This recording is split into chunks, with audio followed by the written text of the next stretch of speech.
ಅಲ್ಲಿ ಯಾರು ಅವ್ರ ಮ್ಯಾನೇಜ್ಮೆಂಟ್ ಡಿಪಾರ್ಟ್ಮೆಂಟ್ ಇದೆಯಲ್ಲ ಅವ್ರಿಗೆ ಗೊತ್ತಿಲ್ಲ ಏನು ಕಾರ್ಯಕ್ರಮ ಆಗಿದೆ ಏನು ಎತ್ತ ಅನ್ನೋಂಥದ್ದು ಅವ್ರಿಗೆ ಗೊತ್ತಿಲ್ಲ. ಕೇಳಿದ್ರೆ ಇಲ್ಲ ಯೂನಿವರ್ಸಿಟಿ ಪರ್ಮಿಷನ್ ಕೊಟ್ಟಿಲ್ಲ ಅಂತಾರೆ. ನೋಡಿದ್ರೆ ಕಾರ್ಯಕ್ರಮ ಆಗಿದೆ. ಇಲ್ಲಿ ಸ್ಟೂಡೆಂಟ್ಸ್ ಕೂಡ ಎದುರುತ್ತಿದ್ದಾರೆ, ಬಂದು ಅವ್ರು ಮಾತಾಡೋಕ್ಕೆ ಹಿಂಜರಿತಿದ್ದಾರೆ ಅಂತ ಹೇಳಕ್ಕೆ ಇಷ್ಟಪಡ್ತೀನಿ. Thank you.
ಈಗ ಕಾರ್ಯಕರ್ತರನ್ನ ಕಳಿಸಿದ್ವಿ ಅನ್ನುವಂಥ ಒಂದು ಹರ್ಷೋದ್ಗಾರಗಳನ್ನ ಹೋಗ್ತಾ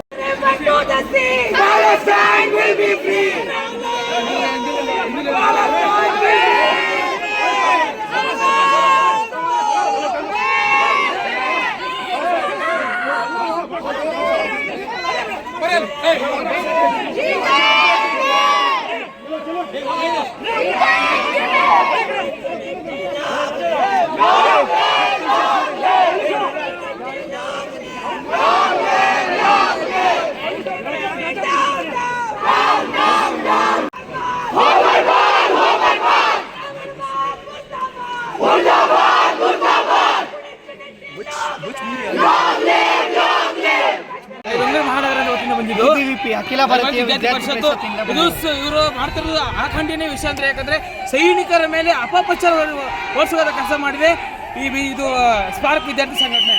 ಅದೇ ಒಂದು ಅರ್ಥ ಮಾಡ್ಕೊಳ್ಳಿ.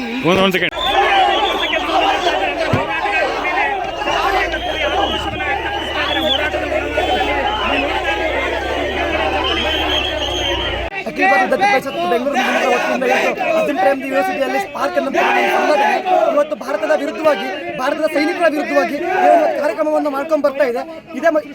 ಈ ಕಾರ್ಯಕ್ರಮ ಇದೆ ಮೊದಲಲ್ಲ, ಕಳೆದ ವರ್ಷಗಳಿಂದ ಕೂಡ ಇಂಥ ಕಾರ್ಯಕ್ರಮಗಳನ್ನ ಅಬ್ದುಲ್ ಕಲಾಂ ಯೂನಿವರ್ಸಿಟಿಯ ಎಲ್ಲ ವಿದ್ಯಾರ್ಥಿಗಳು, ಏನು ಸ್ಪಾರ್ಕ್ ಅನ್ನೋ ಸಂಘಟನೆಯ ವಿದ್ಯಾರ್ಥಿಗಳು, ಹಾಗೆ ಆಲ್ ಇಂಡಿಯಾ ಸ್ಟೂಡೆಂಟ್ ಅಸೋಸಿಯೇಷನ್ ಅಂತಕ್ಕಂಥ ಸಂಘಟನೆಯ ವಿದ್ಯಾರ್ಥಿಗಳು ಈ ಒಂದು ಕಾರ್ಯಕ್ರಮವನ್ನು ಮಾಡ್ಕೊಂಡು ಬರ್ತಾ ಇದ್ದಾರೆ. ಏನು ಜಮ್ಮು ಮತ್ತು ಕಾಶ್ಮೀರ ಭಾರತ ಮಾತೆಯ ಸಿಂಧೂರ ಅಂತೇಳಿ ನಾವೇನು ಕರಿತೇವೆ, ಆ ಸಿಂಧೂರವನ್ನು ಅಳಿಸುವಂತಹ ಒಂದು ಕೆಲಸವನ್ನು ಈ ಒಂದು ಸ್ಪಾರ್ಕ್ ಸಂಘಟನೆ, ಸ್ಪಾರ್ಕ್ ಕಾರ್ಯಕ್ರಮ ಈ ಒಂದು ಅಸೀಂ ಪ್ರೇಮ್ಜಿ ಯೂನಿವರ್ಸಿಟಿಯಲ್ಲಿ ಮಾಡ್ಕೊಂಡು ಬರ್ತಾ ಇದೆ.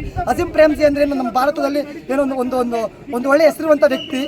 ಆ ವ್ಯಕ್ತಿ ಏನಂತ ಹೇಳಿದ್ರೆ ಒಂದು ಸೇವೆ ಕಾರ್ಯಕ್ರಮದಲ್ಲಿ ಅವ್ರದೇ ಅಂತ ಒಂದು ತನ್ನಂತ ಒಂದು ಹೆಸರನ್ನು ಮಾಡ್ಕೊಂಡಂತ ತನ್ನಂತ ವ್ಯಕ್ತಿ ಅವರೇ ಯೂನಿವರ್ಸಿಟಿಯಲ್ಲಿ ಇಂಥ ಒಂದು ದೇಶ ವಿರೋಧಿ ಸಂಘಟನೆ, ದೇಶ ವಿರೋಧಿ ವಿದ್ಯಾರ್ಥಿಗಳು, ದೇಶ ವಿರೋಧಿ ಚಟುವಟಿಕೆಗಳನ್ನ ಮಾಡ್ಕೊಂಡು ಬರ್ತಾ ಇದ್ದಾರೆ. ಏನಂತ ಹೇಳಿದ್ರೆ ಇವಾಗ ನಾವು ರಿಜಿಸ್ಟರ್ನ ಮಾತಾಡ್ಸೋಂಥ ಕೆಲಸ ಮಾಡಿದ್ವಿ. ರಿಜಿಸ್ಟರ್ಗೆ ಇಂತೆಲ್ಲ ಒಂದು ಕಾರ್ಯಕ್ರಮ ಆಗ್ತಿದೆ ಅಂತ ಒಂದು ವಿಷಯನೇ ಗೊತ್ತಿಲ್ಲ. ಏನಂತ ಹೇಳಿದ್ರೆ ಇವಾಗ ನಾವು ವಿದ್ಯಾರ್ಥಿ ಪರಿಷತ್ನ ಕಾರ್ಯಕರ್ತರು ಗೇಟ್ ಒಳಗೆ ಬರ್ಬೇಕಾದ ಸಂದರ್ಭದಲ್ಲಿ 100ಕ್ಕಿಂತ ಹೆಚ್ಚು ಇಲ್ಲಿನ ಏನು ಸಿಬ್ಬಂದಿಗಳು, ಸೆಕ್ಯೂರಿಟಿಗಳು ಇವರೆಲ್ಲ ನಮ್ಮನ್ನು ತಡೆಯುವಂಥ ಕೆಲಸ ಮಾಡಿದ್ರು. ಆದರೆ ಇಲ್ಲೇ ಓದ್ತಿರುವಂಥ ವಿದ್ಯಾರ್ಥಿಗಳು, ಇಲ್ಲೇ ಓದಿ ನಮ್ಮ ಭಾರತ ದೇಶಕ್ಕೆ ಒಂದು ಕಪ್ಪು ಚುಕ್ಕಿ ಆಗ್ತಿರುವಂಥ ವಿದ್ಯಾರ್ಥಿಗಳು ಇಲ್ಲೇ ಕಾರ್ಯಕ್ರಮವನ್ನು ಮಾಡ್ಕೊಂಡು ಬರ್ತಿದ್ದಾರೆ. ಏನೊಂದು ಕಬೀರ ಹಾಲ್ ಅಂತ ಹೇಳ್ತಾರೆ, ಕಬೀರ ಒಂದು ಉದ್ಯಾನವನದಲ್ಲಿ ಏನೊಂದು ಈ ಕಾರ್ಯಕ್ರಮವನ್ನು ಮಾಡ್ಕೊಂಡು ಬರ್ತಾ ಇದ್ದಾರೆ. ಇಲ್ಲಿಂದ ರಿಜಿಸ್ಟರ್ ಕೂಡ ಈ ಒಂದು ವಿಷಯ ಗೊತ್ತಿಲ್ಲ. ಇದಕ್ಕೆ ಅಖಿಲ ಭಾರತ ವಿದ್ಯಾರ್ಥಿ ಪರಿಷತ್ ಆಗಿರ್ಬೋದು, ನಮ್ಮೆಲ್ಲ ದೇಶದ ಒಂದು ಹಿತಾಸಕ್ತಿಯನ್ನು ಕಾಪಾಡುವ ವಿದ್ಯಾರ್ಥಿಗಳು ಇದನ್ನ ವಿರೋಧಿಸಿ ಒಂದು ಪ್ರತಿಭಟನೆಯನ್ನು ಮಾಡ್ತಾ ಇದ್ದೇವೆ. ಇದನ್ನ ಇಲ್ಲಿಗೆ ಬಿಡೋದಿಲ್ಲ. ಅಸೀಂ ಪ್ರೇಮ್ಜಿ ಯೂನಿವರ್ಸಿಟಿಯ ವಿಸಿಗಳು ಕೂಡ ಇಲ್ಲಿಗೆ ಬರಬೇಕು, ಅವರು ಕ್ಷಮೆಯನ್ನು ಕೇಳಬೇಕು ಅಂತೇಳಿ ನಿಮಗೆ ಇಷ್ಟಪಡ್ತೀನಿ.